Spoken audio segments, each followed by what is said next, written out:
Hello, everybody. Thank you for joining me on another episode of Beat the Odds. It's Bassem Khalaf here once again.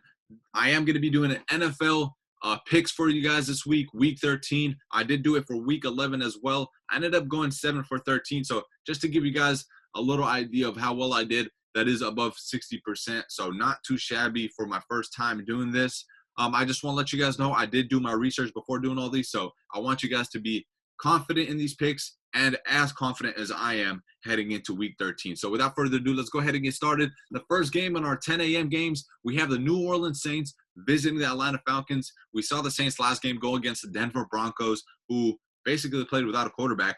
And then the Atlanta Falcons completely demolishing the Las Vegas Raiders 43-6 in that one. So both teams coming off great victories. Now, I can see why the line is at -3 right now. Yes, the Saints are playing without Taysom Hill. Falcons are starting to play a little bit better football as of late. I think this is a little tricky, kind of get people overthinking a little bit. I think New Orleans Saints are still the much better team, a much greater defense on that end. And look, we see the line jump a little bit from -2.5 to 3. I think that line is going to gradually change as the week progresses. A lot of people are going to start noticing that's great value for a team like the Saints. I think they are going to end up finishing the season maybe 13-3. They just bring it in and week out. So if you can catch them at -3, go ahead and take that. That is going to be my first pick of the day, Saints -3. Moving into game 2, we have the Detroit Lions visiting the Chicago Bears. The first time these two teams, Bears barely came away victorious in this one.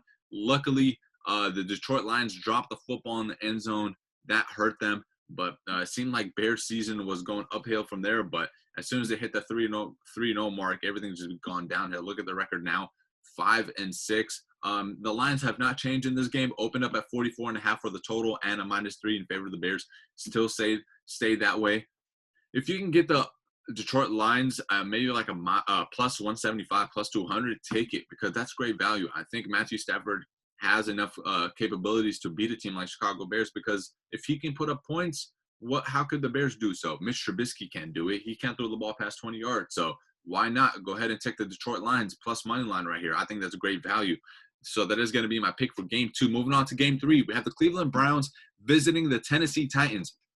And it feels like week in, week out, the Tennessee Titans are disrespected in terms of the odds. I remember when I did this video 2 weeks ago, I did a pick on them facing the Baltimore Ravens, and the Ravens were -6.5 in that one. And I told everybody when I made that video, that is complete disrespect to a team that just beat this team in the playoffs last year. And then you're going to put them as 6.5 underdogs. They ended up beating the Baltimore Ravens in overtime in that one. Now, how does this correlate to this game? Well, you can see people are starting to notice Titans are worth a lot. They opened at -4 right here, and now they're -5.5. A lot. So look at that, 67% of the people are taking the Titans. So we see the public really favorite Titans on this one. I wouldn't want to touch that spread just because it's starting to jump a little bit higher and higher. I really like the over 54. Both these teams have great offensive power, but defense, not the best. Yes, the Browns do have the sacks leader in Myles Garrett, but I don't think that's going to be enough to stop a team like the Tennessee Titans who put up a lot of points, not just running the ball, but passing the ball as well. Moving on to our another 10 a.m. game, we have the Cincinnati Bengals visiting the Miami Dolphins. I just want to let you guys know that I am making this video on Thursday, and these games are on Sunday. So Miami Dolphins have yet to announce their starting quarterback. They said that it is going to be towards a game time decision. Right now it is Ryan Fitzpatrick, but Tua Tagovailoa is healing slowly but surely with that injured finger. They are opening at -11.5 point favorites, which is a lot to a team that's only 7-4, but I don't blame them. Bengals obviously playing without Joe Burrow. But look at that against the spread. Not a bad record, 7-4, considering there are 2-8-1. So if I had to take a pick in this one, I am going to either take the Bengals to cover or take the under 42.5. I don't see where the hell the points are going to come from in this ball game besides the Miami Dolphins. Now, moving on to the Jacksonville Jaguars taking on the Minnesota Vikings. Another one that the over just seems a little bit too high. I don't know how it jumped from 50.5 to 52. If you can get it even higher to 52.5, 53, take the under in this one. Jacksonville, they're playing with a first-year quarterback who hasn't been doing much. Luke, I think his name is Lucard.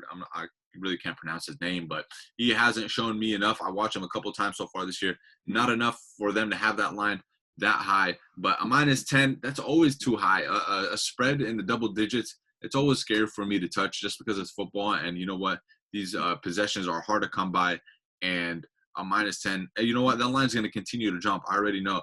I've seen this movie before. Right now, it's stuck at a -10, but I think a lot of people are going to start noticing because look at that. Look at the public. 83.1% are on the Vikings. So we'll see how that progresses. So if I had to take a pick in this one, I'll take the under 52 in this one. Under 52. Now, moving on to Las Vegas Raiders, who I mentioned earlier in this video, got demolished by the Falcons, taking on the New York Jets. Now, I was talking to my buddy about this game, who is a Raiders fan. He was telling me, the Raiders lost to the Jets last year, man. Don't get too confident in your pick with the Raiders. I told him, this is a different Raiders ball club, man. They have great offense. I don't think Jets can do anything to stop them. Raiders defense is not the best, but I think it is good enough to stop a team like the Jets, who really don't have much going on. They have Frank Gore, who's in his maybe 50th season, averaging 2 yards a carry as their starting running back. So I think you'll be fine in that department. I think if you can get that -400 and throw it in a little parlay, you can get some good money, man. That's good value right there. So that would be my pick. Throw the Raiders in a parlay, -8.5. Why not? I think it's still low. Get it before it's too late. Look, they don't want to put the point totals because they know Raiders are about to score 40 points themselves. They're trying to think, how could they fool everybody? So, like I said, Raiders 8.5 and throw them in a parlay as well. Indianapolis Colts visiting Texans. Texans played a great ball game on Thanksgiving against the Detroit Lions. Now, Deshaun Watson has been playing at MVP level this year, but too bad his team is 4-7. Their rush defense has been one of the worst in the league, and that kind of sucks because you do have J.J. Watt, who you guys spent a lot of money on. He has obviously dealt with some injuries in the last couple of years, but you know what? That's no excuse for you guys to have such an atrocious defense. Indianapolis Colts, it seems like they go into these high-scoring games when a lot of people thought they were a great defensive team, but we've seen how it went with the Packers. The final score was totaling up to 70. So I'm surprised that the line is only at 51.5. So if I had to make a pick in this one, I am going to take the over just because both of these teams like to score the ball. Deshaun Watson, anytime he's in the game, you have a great chance of scoring a whole lot of points. Now, moving on to our 1 o'clock games, we have a divisional battle in the NFC West. Los Angeles Rams visiting the Arizona Cardinals. Arizona Cardinals now have a new hometown buddy in the San Francisco 49ers. They will be sharing stadium, so that's going to be a little interesting. This should be a great game. The Arizona Cardinals really kind of struggling as of late. They got off to a hot start. They were tied for first in the NFC West at one point at 6-3. Now they are 6-5. Los Angeles Rams came out losers against the 49ers. My 49ers, what a great game that was. This should be a great game. I think it's going to be a back and forth. I think the over-under is just that low just because both teams have been struggling on the offensive end as of late. Jared Goff is really questionable, so I don't know if I'd like to touch this one. You know what? I'm going to take the Arizona Cardinals this one. When I was looking at some things earlier, I was thinking Kyler Murray has to step up. He has to do something this week. These last couple games he's been playing in, he's kind of been getting exposed. Not running the ball as much, not being as effective. So I expect him to come out, have a great performance, try to get the Arizona Cardinals at a plus money line because that's how they seem to be this year. It's like the games you expect them to lose, they come out and play a hell of a game and they end up victorious. But the games you expect them to win, they ended up, I don't want to use any swear words, but not playing that great. So if I had to make the pick this one, I am going to go ahead and take the Cardinals plus money line. Now, New York Giants visiting the Seattle Seahawks. Without even thinking twice on this one, I'm taking the over. I think Seattle's going to have a great offensive game just like they always do, and their defense is not so great. And I think Daniel Jones could hurt them a little bit. He could run, and he could throw the ball as well. So he is going to be a tough cookie to crumble, if I want to say. I don't know if that's a great saying anymore, but he is going to be tough to deal with. I think 47 is too low for a Seahawks team who loves great offensive battle. So go ahead and take the over 47. If there was fans, I would consider taking the under just because of how crazy that Seattle fan base is. But no fans. Let's go ahead and take the over 47. Moving on to our 125 ball game, we have the Eagles visiting the Packers. Aaron Rodgers played MVP level in his last game against the Chicago Bears. Really exposed that defense, who's supposed to be really good. They are coming in at -8.5 favorites in this one. They did open at -10, but a lot of people are starting to jump on the Eagles, I guess. The line has not moved for the point total. If I'm going to take one right now, just because that's what it seems the direction everybody's heading, I am going to take the Eagles to cover. It seems like Packers do like to play close ball games when they should take care of business. So we'll see how it goes this one. It really just comes down to Carson Wentz. What could this guy do? Could he get rid of the ball fast enough? Could he make some plays for his teammates? Because as of late, he really has not looked like he's there mentally. He holds on to the ball too long, stays in a pocket. I seen him get sacked for a safety a couple games ago, and I was like, man, what the hell's up with this guy? Why is he still in the game? Put Jalen Hurts in. Let's see something new with this Eagles team, man. It seems like year in, year out, they're relying on this guy, Carson Wentz, and he's not doing shit for them. So, like I said, go ahead and take the Eagles all in the hands of Carson Wentz. Let's go, man. Prove me wrong.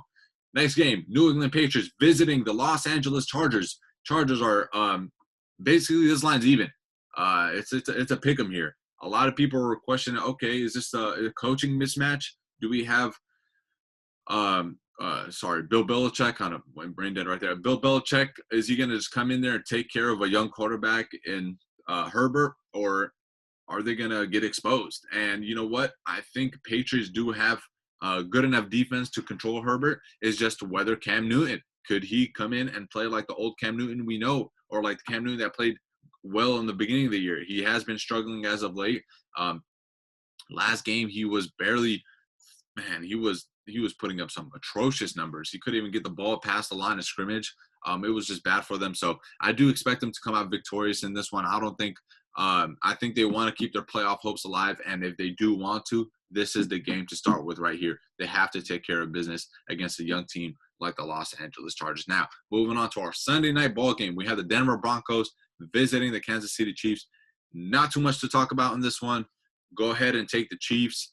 Everything Chiefs. That -14 line is a little bit too high for me to like. But, man, look, if you can maybe get the under in this one, I think it's worth a shot, because if you think about it, if the final score is like 40-10 Chiefs, you're still going to hit the under, because I don't know how the Broncos are going to come across points. And you know what? Chiefs are probably going to put up 30, 40 points easy. So go ahead and take the under this one. I think 51 is way too high to deal with right now. And we do have a couple games on our Monday night. I am going to discuss that later in the week. So, and if you guys haven't had the chance, please follow my Beat the Odds Twitter page. It's at Beat the Odds 365. If you ever want to pick, just go ahead and send me a DM. I will give it to you. I want to discuss the 49ers on my own video, so I will do that later in the week. But like I said, don't forget to follow me on Twitter. Please like and subscribe to this video. Thank you guys for watching. I hope you guys are confident in these picks, and best of luck this week. Let's go. Let's get some money, guys.